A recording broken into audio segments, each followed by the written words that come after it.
जन्म दिला आईने तुला, उपकार हा मोठा केला, ठेस लागे तुझ्या पायाला, आसू येई तिच्या डोळ्याला. किती प्रेम असतं आईचं आपल्या मुलावर. छोटस उदाहरण तुम्हाला सांगतो, फक्त थोडं लक्ष द्या माझ्या कीर्तनाकडे. हे बघा, ज्या दिवशी माणसाच्या जीवनातली माय जाईल ना रे गड्यांनो, त्या दिवशी प्रत्येकानं समजून चाला की आपल्या जीवनातलं प्रेम गेलं. तुम्ही खासदार व्हा, आमदार व्हा, मुख्यमंत्री व्हा, देशाचे पंतप्रधान व्हा, कीर्तनकार व्हा, गायक व्हा, वादक व्हा, काय व्हायचं ते व्हा. रात्री 2-3 वाजता काम करून ज्यावेळेस घरी जाता ना तुम्ही, दरवाजावर थाप टाका, दार उघड. दंदिशी तुमची बायको दार उघडती, तिच्या बेडरूम मध्ये जाऊन ती झोपून राहते. पण तेवढ्याच रात्री 3 वाजता त्या दरवाजापाशी तुमची माय झोपलेली असू द्या, दबक्या आवाजामध्ये ती आवाज देते, ए बाळा, ए सोन्या, 3 वाजले, माय कुठे गेला होतास तू? आपण सांगू, आई खूप लांब कीर्तन होतं ग, त्याच्यामुळे थोडा रस्ता खराब होता म्हणून उशीर झाला. रात्री 3 वाजता त्या आईच्या मुखातून पहिला शब्द निघतो, बाळ्या, ए महाराज जेवला का तू? रात्री 3 वाजता सुद्धा जेवला का तू म्हणणारी जात या जगामध्ये फक्त तुमची माझी माय गड्यानो. म्हणून 4092 अभंग आहे गाथ्यामध्ये. किती? 4092. एका या अभंगात बायकोचं वर्णन नाही महाराज. 9030 ओळी ज्ञानोबरायचे. किती? 9030. एकाही ओळीमध्ये ज्ञानोबराने आपल्या बायकोचं वर्णन केलं नाही, अजिबात नाही. मायबापाचं सकळ तीर्थाची जे का माता तया सेवेसी कीर शरीरे लोन कीजे. अजून ऐका, मात्रम पित्रम चैवम प्रत्यक्ष साक्षात देवता हा. म्हणून खरं सांगू का महाराज, ज्या दिवशी माय गेली त्या दिवशी समजून चला. लोक म्हणतात बा माय मरो मावशी जगो. माय कशी मावशी कशी मायची जागा गेली, तो पर्यायी मार्ग झाला महाराज, बरोबर आहे का नाही? एक हिंदी गाणं आहे, म्हणून एक कीर्तनात पण कडवं आठवलं म्हणून म्हणतो, कोण भला दुनिया में माँ की जगह ले सका, कोई कह दे क्या होती है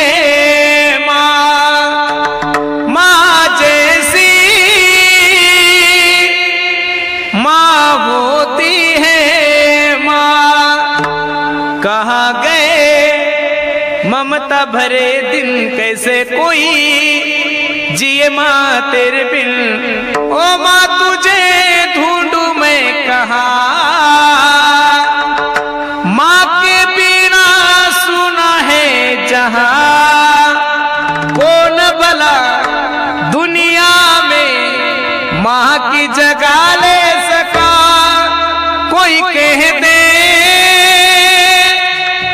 क्या होती है माँ, माँ जैसी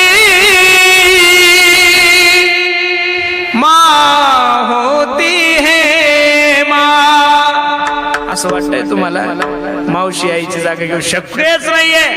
अरे 9 दिवस 9 महिने 9 दिवस ज्या माय माऊलीने आपल्याला गर्भात वागवलंय, तळ हाताच्या फोडासारखं जपलंय, अमृताईपेक्षा पवित्र दूध ज्या माय माऊलीने तुम्हाला पाजलंय, त्या मायची जागा या जगामध्ये कोणीच घेऊ शकत नाही. म्हणून मी नेहमी उदाहरण सांगत असतो,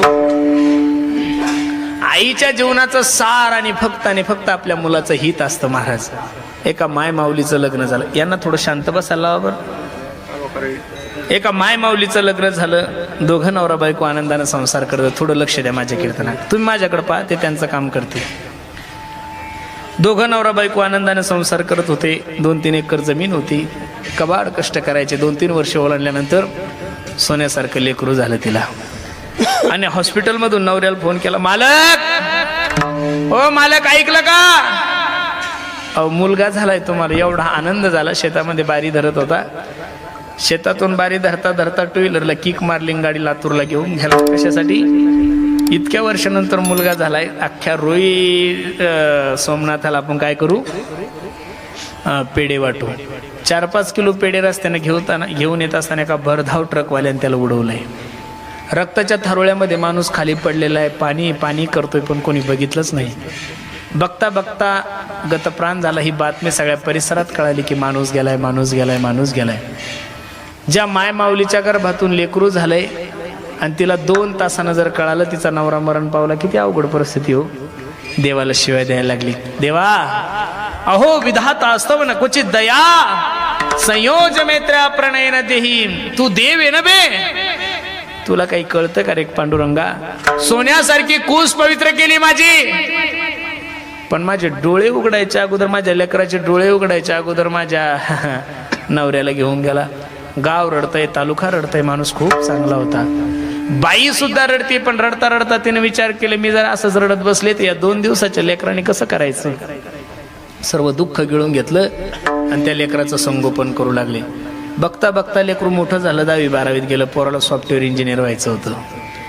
10 लाख रुपये कॉलेजची फी होती. घरची परिस्थिती नाजूक होती. आईला म्हणलं आई हे माय ऐकलंस का ग, मला सॉफ्टवेअर इंजिनियर व्हायचं ग, तुझे सर्व स्वप्न पूर्ण करायचे आई, पण आपली घरची परिस्थिती खूप नाजूक आहे गण, कॉलेजची 10 लाख रुपये फी भरायची. पोरीला आई सांगू लागली बाळा काळजी करू नको मी आहे ना. वडिलोपार्जित 3 एकर जमीन होती. तो जमिनीचा 7/12 घेतला आणि सावकाराकडे गेली. सावकार ही 3 एकर जमीन तुमच्या नावावर करा, मला 10 लाख रुपये द्या. 10 लाख रुपयाचं गट्ट घेतलं, पोराच्या हातात द्याला. पोरानं कॉलेजची फी भरली. पोरग कॉलेज करू लागलं. बघता बघता 2-3 वर्ष ओलांडले. शेवटचं वर्ष होतं, पोराला परत 3 लाख रुपये कमी पडले. पोरग रडतंय. 4 दिवस झाले जेवलं नाही. कोणत्या तोंडाने आईला म्हणायचं. 10 लाखासाठी वडिलोपार्जित 3 एकर जमीन विकली ना, आता 3 लाखासाठी कसं करावं. 4 दिवस झाले पोरग बोलत नाही, जेवत नाही. आईनं सोन्याला जवळ घेतलं. ए दाद्या ए बाळा इकडे. काय झालं माय, 4 दिवस झाले बोलत नाहीये, रडतोय, जेवला नाही, काय झालं. काय नाही गाई, तुझं स्वप्न पूर्ण करण्यासाठी वडिलोपार्जित 3 एकर जमीन विकली माय. शेवटचं वर्ष आहे 3 लाख रुपये जर नाही भरले तर माझे 4 वर्ष वाया जातील ग. आईच्या डोळ्याला धारा लागल्या. बाळा काळजी करू नको मी आहे ना. नवऱ्यानं लग्नामध्ये जे दागिने केले होते ते दागिन्याचा डबा घेतला आणि सोनार दादाकडे गेली. सोनार दादा ह्या सोन्याचा डबा घ्या आणि मला 3 लाख रुपये द्या. सोनाराच्या डोळ्याला धारा लागल्या आणि सोनार सांगत होता अगं बेडे तुझ्या नवऱ्याचं तुझ्यावर खूप प्रेम होतं, तुझ्या आवडीचे दागिने त्यानं बनवले होते. तो मेलाय, तुला सोडून गेलाय, पण कमीत कमी त्याच्या आठवणीचा एखादा दागिना तर गळ्यात ठेव. बाईच्या डोळ्याला धारा लागल्या आणि रडता रडता सोनार दादाला सांगते सोनार दादा माझ्या जीवनातला सगळ्यात मोठा दागिना माझा नवरा मला सोडून गेला. या दागिन्याचं मी काय करू. आज एकाएकी आली हवा, आज विझला मायेचा दिवा, माझ्या कुंकवाचा धनी मला गेला या सोडूनी. आज एकाएकी आली हवा, आज विझला मायेचा दिवा. 3 लाख रुपये घेतले, पोराच्या हातात दिलं. पोरग सॉफ्टवेअर इंजिनियर झाले. प्रमाणपत्र पोराच्या हातात पडल्यानंतर पोराच्या डोळ्याला धारा लागल्या. आईला फोन केला. ए माय, ए आई, तुझ्या आशीर्वादाने मी इंजिनियर झालो ग. खूप कष्ट केले ग माय तू माझ्यासाठी. मला माहिती आई माझं शिक्षण होईपर्यंत मला कधीच तू जुन्या ड्रेसवर शाळेत पाठवलं नाही आणि माझं कॉलेज होईपर्यंत तू कधीच नवी साडी अंगावर घातली नाही ग. तू शिळ्या भाकरी खाल्ल्या पण मला ताजा डबा दिला. हे बघ माय, या माझ्या अंगावरची कातडी काढली आणि त्याची चप्पल जरी शिवली तरी मी तुझ्या उपकारातून ऋणी नाही होऊ शकत. पण आई ऐक ना, आजपर्यंत तू कष्ट केले पण आता मी काम करणार आणि तू आराम करायचा. ज्या कॉलेजमध्ये मुलगा राहत होता त्याच कॉलेजमध्ये त्यांच्या नातेवाईकाची मुलगी होती. दोघांचं लग्न झालं. तिलाही 3 लाख रुपये पेमेंट आणि यालाही 3 लाख रुपये पेमेंट. एवढी सेवा करत होती आईची, एवढी सेवा करत होती की आईला पलंगावून खाली उतरायची सुद्धा गरज पडत नव्हती. एवढं प्रेम होतं. बघता बघता आईचं वय 75 वर्षात झालं ना. आईचं दुर्भाग्य असायला एक रोग लागला. त्या रोगाचं नाव होतं टीबी. दिवसभर म्हातारीला काही होत नव्हतं पण सायंकाळ झाली की म्हातारीला खोकला यायचा.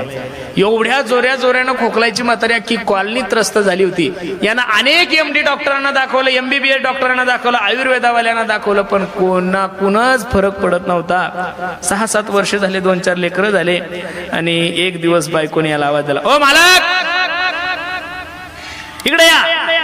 हा गेला काय 7 वर्ष झाले मी तुमच्या आईची सेवा करते. दिवसभर ऑफिसला काम करावं लागतं, संध्याकाळी थोडं लेकराकडे बघावं, जेवण आराम करावं. मला तुमची आई रात्रभर खोकलत बसते. बघा आता मला हा त्रास सहन होत नाही. एक तर घरामध्ये मी राहील किंवा तुमची आई. डसा डसा रडायला लागलं पोरगण. बायकोच्या पाया पडता. ग वेडे, मी 2 दिवसाचा असताना माझा बाप मरण पावलाय का काय म्हणलं पोरग. ए वेडे ऐक, मी 2 दिवसाचा असताना माझा बाप मरण पावला. त्या दिवसापासून आतापर्यंत माझ्या आईने मला कधी बापाची कमी नाही पडू दिली ग. जास्त दिवस नाही जगणार. मी डॉक्टरांना विचारलंय 1.5 ते 2 वर्ष माझ्या आईचं आयुष्य आहे ग. आणि अशा अवस्थेमध्ये जर मी माझ्या आईला सोडून दिलं तर मला ब्रह्मपातक लागल ग. तिला माझ्याशिवाय कोणीच नाहीये. आईविषयी लेकराचं प्रेम पाहिल्यानंतर बायकोला राग आला. एवढं जर प्रेम तुमचं तुमच्या आईवर आहे, सांभाळा तुमच्या आईला, मी घर सोडून चालले. पोराला एकीकडे माय झाली, एकीकडे बायको झाली, 2 लेकरं पाहिजे. कसं करावं काय करावं. पोरग मध्यरात्री 10 वाजता आईच्या रूम मध्ये गेलं. आईच्या दरवाजाला थाप टाकला. ए आई दार उघड.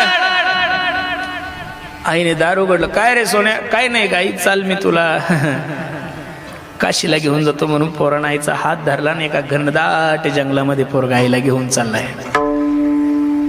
अंधाराची रात्र आहे, अमावस्याची रात्र आहे, काळा कुट्टा अंधार आहे.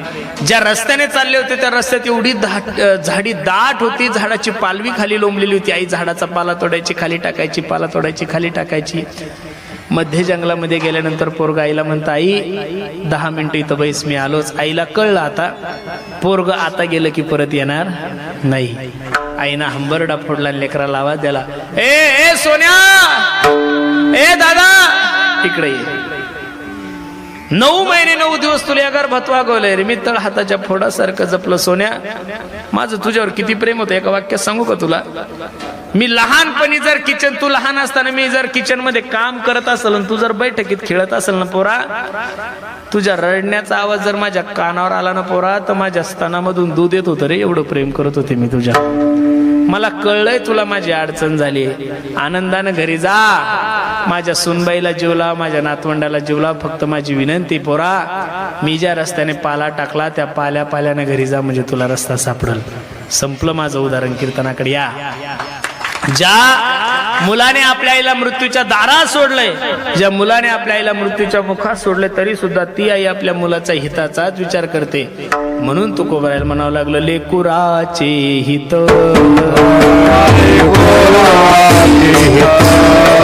लेकुराचे हित वाहे माऊलीचे चित्ताईसी कळवळ्याची जाती करीला भावीन प्रीती. मायबाप सोडून जगातले जेवढे काही पात्र आहे तेवढे सगळे स्वार्थी महाराज. प्रमाण घ्या. जोवरी चळन गा तोवरी म्हणती माझा, मानती लहान थोर देह सुखाची आकाजा. इंद्रिय मावळली आला बागुल, जन हे सुखाचे दिल्या घेतल्याचे. अंतकाळीचे झाल्या हिन शक्ती नाक मुख गळती, सांडून या पडती रांडापोरी. म्हणून सर्वांना माझी विनंती, जोपर्यंत हा नरदेह चांगला आहे तोपर्यंत देवाचं चिंतन करा. ऐका गड्यांनो, गेलेली सत्ता परत मिळू शकते 1, गेलेली प्रॉपर्टी मिळू शकतात 2, गेलेला पैसा कमवू शकतात 3, पण एक गोष्ट जीवनामध्ये कधीच परत मिळत नाही. Life is not once more. Life is not once more. किती पैसे खर्च केले म्हणजे आयुष्य मिळेल? अजिबात नाही महाराज. सगळे एजन्सी आहे. मोबाईलची एजन्सी आहे, गॅसची एजन्सी आहे, सगळ्या गाडीची एजन्सी, सगळे एजन्सी आहे, पण मानवाची एजन्सी अजून कुठं तयार झालेली. माझे गुरुजी मला एक त्रिकुटी सांगतात, एक तर नरदेह मिळत नाही, 1 मिळाला तर टिकत नाही 2, आणि टिकाला गेला की परत मिळत नाही 3. मग एवढा अनमोल किमतीचा नरदेह प्राप्त झालाय ना. माणूस जन अनमोल रे, अरे मिट्टी में न खोल रे, अब तो मिला है फिर ना मिलेगा, कभी नहीं कभी नहीं कभी नहीं रे. एकदा पुनरपि मरणम पुनरपि जननम पुनरपि जननी जठरे शयनम. किती वेळा जन्म यावे नित्य व्हावे. आंधळ्याच्या हातात कावळा सापडावा. आंधळ्याच्या हातात काय सापडावा? कावळा सापडावा. आंधळा माणूस आहे आणि त्याला कावळा कधी सापडेल का? नाही सापडत ना. बंद करा बंद करा. आंधळ्याच्या हातात कावळा सापडावा, तसा नरदेह सापडलाय तुम्हाला आणि मला. एका राजाने गावात दौंडी दिली. ऐका ऐका, जो कोणी कावळा पकडल त्याला 50,000 रुपये बक्षीस दिले जाईल. आता डोळेवाल्यांनी विचार केला कावळा काही पकडायची गोष्ट आहे का? 10 क्रेवी दिलंच मोठ्या मुश्किलीने सापडतो. ते बी एखादा पुण्यवान असला तर ठीक, नाही तर लोक कंटाळून जातात. पण नैवेद्य खायला काही कावळा येत नाही. एक आंधळ सकाळी सकाळी गंगेच्या स्नानावर गेलं, देवाचं चिंतन करू लागलं. गंगेला पाणी अर्पण करत असताना असे हात वर केले आणि त्याच्या हातात कावळा सापडला. एवढा आनंद झाला त्या आंधळ्याला, अरा कावळा सापडला, कावळा सापडला, कावळा सापडला. आंधळ विचार करू लागला, असे जर संध्याकाळपर्यंत 3-4 कावळे सापडले तर 1.5 लाख रुपयाचा धंदा होतो आपला. परत आपल्याला भीक मागायचं काम नाही. मग त्या आंधळ्यानं काय केलं, माझ्याकडे पहा. त्या आंधळ्यानं काय केलं, पहिला कावळा घेतला आणि बगलात ठेवला. कुठं ठेवला? कुठं ठेवला? बगलात ठेवला. आणि दुसरा कावळा पकडण्यासाठी आंधळ्यानं हात वर केले. काय केले? होता तो पळून गेला, होता तो. आता किती चातुर्मास केले म्हणजे आंधळ्या कावळा सापडेल का? तसं अनेक एक योनी कोटी कोटी फेरा मग लागे वारा मनुष्य देहाचा. मग एवढा सुंदर नर्दे जर तुमच्याने माझ्या जीवनात प्राप्त झालाय ना, माझी सर्वांना विनंती, मायबाप बाकीच्या गोष्टी सोडून द्या, भगवंतासाठी वेळ काढा. जिंदगी जब तक रहेगी फुर्सत ना होगी काम से, अरे कुछ समय ऐसा निकालो प्रेम करो भगवान से. 2 पावलं तर त्याच्यासाठी चाला, तो 10 पावलं चालल. याद आएगी उनको कभी ना कभी, कृष्ण दर्शन तो देंगे कभी ना कभी. ऐसा विश्वास मन में जगाते चलो, कृष्ण गोविंद गोपाल गाते चलो. काम करते चलो, नाम जपते चलो, हर समय कृष्ण का ध्यान करते चलो, कृष्ण गोविंद गोपाल गाते चलो. माय बाप रात्रंदिवस त्या भगवंताचं चिंतन करा. बाकीच्या सगळ्या गोष्टी विसरल्या तरी चालतात, देव विसरू देऊ नका. आता अवघड वातावरण झालंय. माणसाला मरण्यासाठी म्हातारं व्हायची गरज राहिली. आता हे म्हातारे कोतारे दिसतात ना तुम्हाला, हे मेल्यानंतर परत म्हातारे पाहायलाच भेटणार नाही आपल्याला. 50च्या पुढं कोणी जगणार नाही. आता अवघड झालंय महाराज. तुम्ही थोडा विचार केला, कशाने माणूस मारायला लागलं? जे चहा पित नाही त्याला शुगर होती, जे कधीच मसाल्याचं खात नाही त्याला मूळव्याध होतं, आणि जेवढे काही कॅन्सर होण्याचे परिणाम आहे, लक्ष देऊन ऐका, सर्वे डॉक्टरांचा, आतापर्यंत जेवढे कॅन्सर झाले तेवढे निर्व्यसनी लोकांना झाले. व्यसनी लोकांना कॅन्सर होत, जे तंबाखू खात नाही, जे बिड्या पित नाही, जे काहीच करत नाही त्याला कॅन्सर होतो. आणि कॅन्सरचं प्रमाण सर्वात जास्त महिलांमध्ये वाढलंय महाराज. कोणता रोग कोणत्या रूपानं कधी तुमच्या घरी येईल काही सांगता येत नाही. तुम्ही जे खाताय ते फळं खातच नाहीये, तुम्ही जे खाताय तो भाजीपाला खातच नाही, तुम्ही विष पेताय. काय पेताय? विष खाताय. अरे रात्री कच्चे असणारे केळे सकाळी पिवळे धमक होतात. टरबूज लाल हो याच्यासाठी इंजेक्शन आहे. अजून तुम्ही सगळं इंजेक्शनावरच चाललंय ना महाराज. पूर्वीच्या लोकांचं आणि आताच्या लोकांचं फरक आहे. म्हणून कोणता माणूस कधी मरेल काही सांगता येत नाही. ते जाण्याच्या अगोदर प्रत्येकाने देवाचं चिंतन करा. मला खूप आनंद वाटतोय या कोकाटे कुटुंबियांनी एवढं गोड नियोजन केलं. खरं सांगू का महाराज तुम्हाला, आमच्या काय नाव आहे त्या आईचं?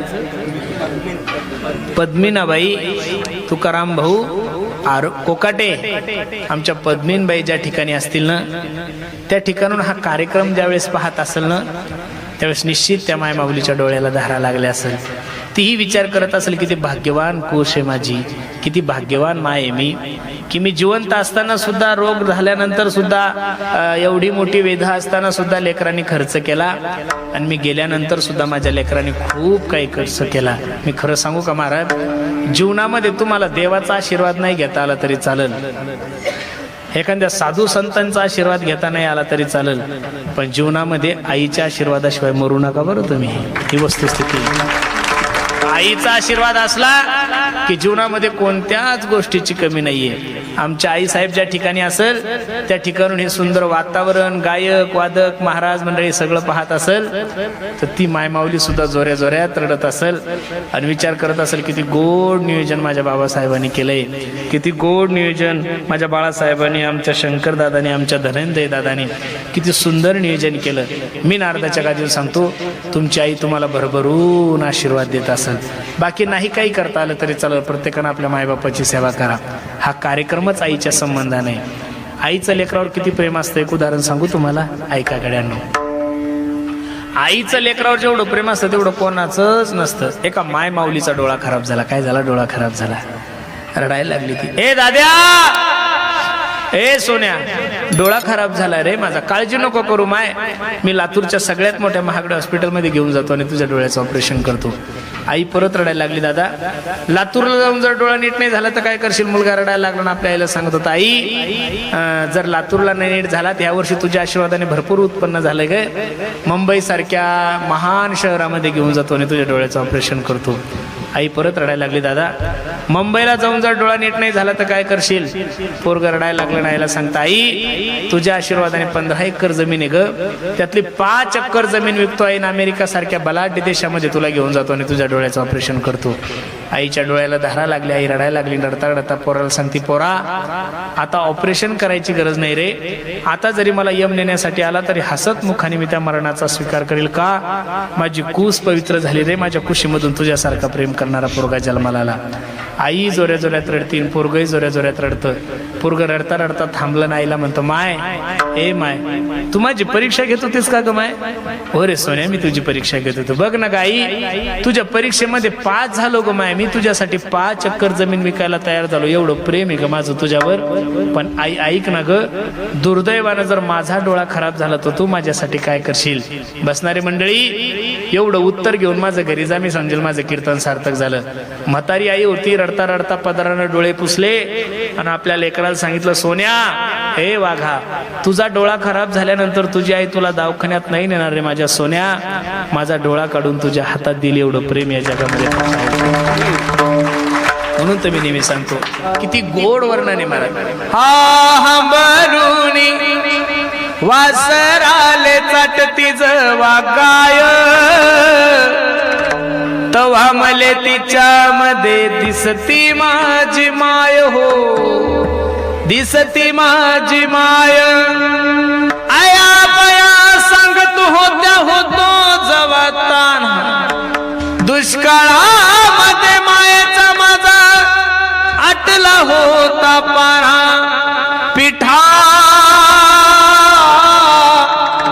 पिठामध्ये पाणी टाकून मला पाजत जाये, तवा मले पिठामध्ये दिसती माझी माय हो, दिसती माझी माय. अशा अनेक लोकांनी आपल्या आईचं वर्णन केलंय. मी नेहमी सुद्धा माझ्या आवडीनं म्हणत असतो, आई माझी मायेचा सागर हो, दिला तिने जीवनाला आकार. आई वडील माझे थोर, काय सांगू त्यांचे उपकार. जीवनाच्या वाटेवरती किती असतो त्यांचा धार. आई माझी मायेचा सागर, दिला तिने जीवनाला आकार. नभीची चांदणी तू ग, चंद्राची कोर, शीतल तुझी छाया मला हवी जीवनभर. तुझ्या शीतल छायेमध्ये उभ आयुष्य जगेन. आई देवापासी मी ग, आई तुलाच ग मागेन. आई माझी मायेचा सागर, दिला तिने जीवनाला आकार. प्रत्येकाला माझे हात जोडून ते गड्यानो, बाकी नाही काही जमलं तरी चालेल. या कार्यक्रमाचा आदर्श एवढाच आहे की प्रत्येकानं आपल्या आई वडिलांची सेवा करा. तुम्हाला सुद्धा वाईट वाटत असेल, अरे 1 गुंठा जमीन नसताना सुद्धा त्या पोराने एवढा मोठा कार्यक्रम केलाय महाराज, विशेष आहे का नाही? एक गुंठा जमीन नाहीये. सो कर्तृत्वावर छोटा मोठा व्यवसाय करायचा ना. जेवढं मोठं नियोजन आमच्या बाबासाहेब दादांनी, बाळासाहेब दादांनी, आमच्या शंकर दादांनी, आमच्या धनंजय दादांनी, आमच्या शिवाजी भाऊनी एवढं गोड नियोजन केलं. द्यावे तेवढे धन्यवाद आहे. निश्चित ज्या मातेसाठी आपण एवढ्या आनंदाने हा कार्यक्रम करत आहात, त्या माय माऊलीच्या आशीर्वादाने मी नारदाच्या गादीवर सांगतो, जीवनामध्ये कोणत्याही प्रकारची कमी तुम्हाला कधीच पडणार नाही. कारण याचं कारण असं आहे, ज्यानं आईचा आशीर्वाद घेतला त्याला जगात कोणाचाच आशीर्वाद घ्यायची गरज पडत नाही. ज्ञानेश्वर मावली ज्ञानराज माऊली ज्ञानेश्वर मावली माऊली ज्ञानेश्वर मावली ज्ञानेश्वर मावली